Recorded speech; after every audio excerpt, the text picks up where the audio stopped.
겨울이 형벌과도 같았다는 쪽방촌 주민의 이야기 어떻게 들으셨습니까? 주거 취약계층을 위해서 보다 촘촘한 지원이 필요해 보입니다. 빈곤사회연대 이재임 활동가와 이야기 나눠보겠습니다. 안녕하세요. 안녕하세요. 올겨울 유난히 춥기도 했지만 난방비가 너무 많이 올라서 주거 취약계층에겐 더 힘겨운 겨울이었던 것 같습니다. 상황 어느 정도로 파악하고 계세요?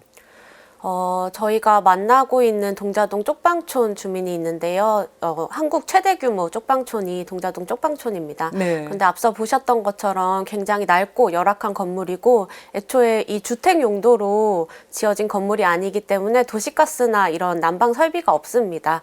네. 심야 전기를 사용해서 전기 패널로 난방을 하고 계신데 사실 그 시간대가 아니면은 또 냉골에서 지내셔야 하죠. 그래서 궁여지책으로 뭐 가스 버너라든지 이런 것들을 이용해서 보통 조리 용도로 사용하시는 게 아니라 그걸로 물을 덮여서 공기를 따뜻하게 데운다거나 그 따뜻한 물로 씻는다거나 하는 식으로 이제 궁여지책으로 사실 난방을 해결하고 계시다라고 보는 게 맞을 것 같습니다. 네, 정말 안타까운 상황인데 정부가 에너지 바우처도 지급하고 난방비 감면도 지원을 했는데 아까 보도를 보면 지원받은 주민이 별로 없다 그래요. 이게 어떻게 된 겁니까?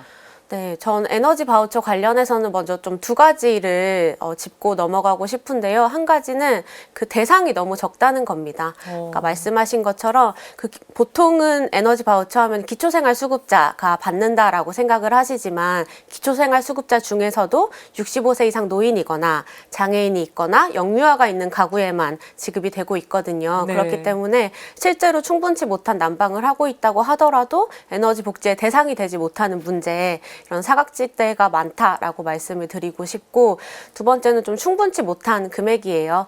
이번에 정부가 이 난방비 대란 이후에 좀 긴급하게 2배 요금을 인상하겠다, 지원 금액을 인상하겠다고 말했지만 그렇게 올린 게 1인 가구 기준 27만 원이거든요. 네. 근데 27만 원이 한 달에 지급되는 게 아니라 1년에 나누어서 사용하는 겁니다. 그래서 냉방비, 난방비를 27만 원을 이제 12달로 쪼개서 사용하기 때문에 사실 이런 폭탄이라고까지 말해지는 난방비 대란 상황에서 정말 충분치 못한 금액이란 걸 알 수 있죠. 네. 그래서 사실 이런 사각지대를 해소한다라고 하면서 정부는 뭐 홍보를 더 열심히 하겠다라고 하지만 이런 까다로운 선정 기준의 개선 없이는 홍보를 듣고 동주민센터를 찾아가도 당신은 지원 대상이 아닙니다라는 이야기를 듣고 발길을 돌리는 사람이 더욱 많아질 것 같아서 참 우려가 됩니다. 네, 지금 말씀해 주신 부분들은 다 개선이 돼야 될 것 같은데요.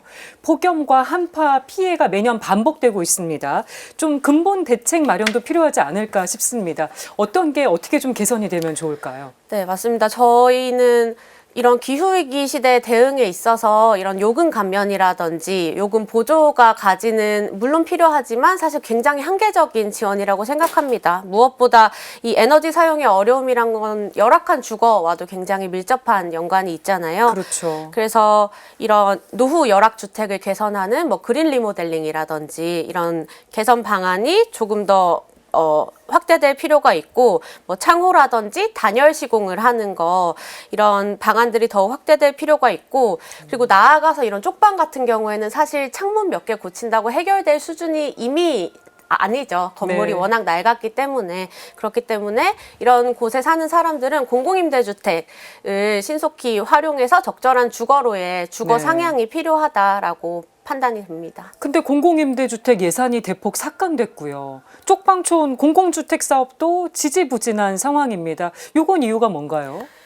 맞습니다. 사실 2021년에 국토부가 동자동 쪽방촌 공공개발 사업을 발표를 했는데요. 2년째 지체가 되고 있습니다. 지체되는 가장 큰 요인은 사실 소유주들의 반대인데요. 이 소유주들 같은 경우에는 90% 이상이 동자동 외부에 거주하는 사람들입니다.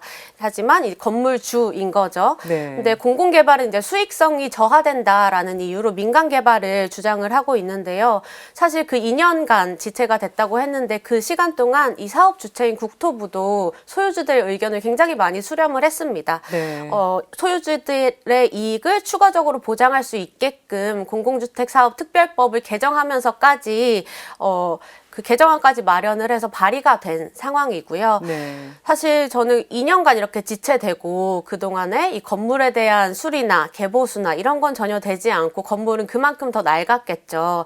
하지만 월세는 꼬박꼬박 올랐습니다. 네. 아까 말씀하신 것처럼. 그래서 저는 이렇게 사람들의 주거권이 좀 방치된 결과로 이런 난방비 대란이라든지 아니면은 이런 건강이 악화되는 상황들이 벌어지고 있다고 생각을 해서 동자동 공공주택 사업이 원안대로 좀 시급히 조속히 추진되어야 하겠다고 의견을 드리고 싶습니다. 네. 끝으로 모두의 주거가 안전하게 제대로 보장받을 수 있도록 하기 위해서 꼭 하고 싶은 말씀이 있으실까요? 사실 집 없이 살 수 있는 사람은 아무도 없잖아요. 네. 그렇기 때문에 특히 이 기후위기 시대에 예측할 수 없는 날씨의 변화들이 있는 시기에는 더욱더 집의 중요성이 강조가 될 텐데 이런 당장에 이런 기후 재난을 막고 또 나아가서 과도한 에너지 사용을 좀 절감하고 줄일 수 있는 효율 좋은 주택들이 필요로 것 같습니다.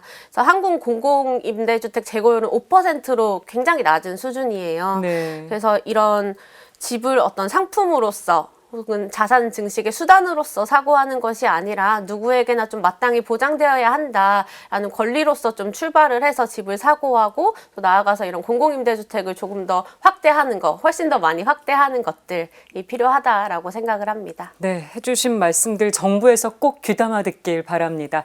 지금까지 빈곤사회연대 이재임 활동가와 이야기 나눠봤습니다. 오늘 귀중한 말씀 고맙습니다. 네, 감사합니다.